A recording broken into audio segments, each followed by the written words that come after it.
జహీరాబాద్కు సంబంధించి కూడా చూసుకుంటే సో ఏమున్నాయి మనకిది జక్కల్, బాన్సువాడ, ఎల్లారెడ్డి, కామారెడ్డి, జహీరాబాద్, నారాయణఖేడ్, ఆంధోల్.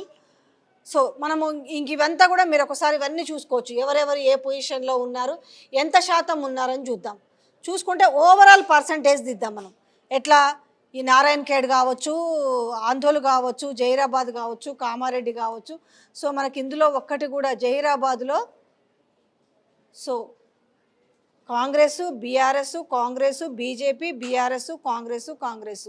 సో పోలైన ఓట్లు మొత్తం ఎంత ఉన్నాయంటే 13,18,181 ఓట్లు ఉన్నాయి. సో ఇక్కడ వచ్చేసి మనకి బీఆర్ఎస్కు చూసుకుంటే సో ఇది బీఆర్ఎస్. సో ఎంత 5,30,499 ఓట్లు టోటల్గా, ఇన్ని కాన్స్టిట్యున్సీస్ కలిపి టోటల్గా బీఆర్ఎస్కి వచ్చిన ఓట్లు ఇవి. సో ఓట్ పర్సంటేజ్ ఎంత ఉంది అంటే ఓట్ శాతం ఎంత కైవసం చేసుకున్నారు, 40.24% ఇది బీఆర్ఎస్ కైవసం చేసుకుంది. ఓకే, సో ఇక్కడ వీళ్ళకి వచ్చేసి ఎంత, కాంగ్రెస్కి వచ్చిన ఓట్ బ్యాంక్ ఎంత టోటల్గా 5,49,143 ఓట్లు, 41.61%.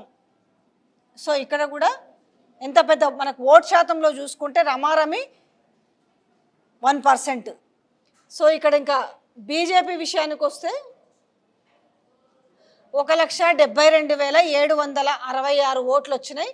సో ఇది వాళ్ళ పర్సంటేజ్ ఎవరిది, బీజేపీకి సంబంధించి 13.10%. సో టోటల్గా వీళ్ళకి, సో ఓవరాల్గా వీళ్ళకి వచ్చిన ఓట్లు ఎంత ఉన్నాయంటే 65,773, ఇది బీఎస్పీకి వచ్చినాయి. వాళ్ళ పర్సంటేజు 4.98%. మరి ఆయన బీఆర్ఎస్లో చేరడం వల్ల భిన్నాభిప్రాయాలు ఉన్నాయి. ఆ ఓట్ శాతం కూడా ఏదైతే రమారమి ఒక 5% వరకు ఉంది కాబట్టి ఈ 5% ఓట్ బ్యాంక్ అనేది ఎవరికి ప్లస్ అవుతుందో చూడాలి.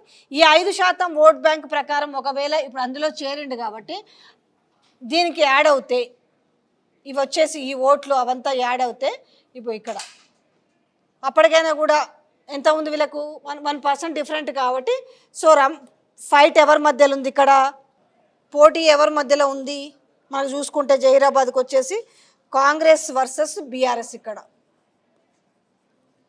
Congress versus BRS.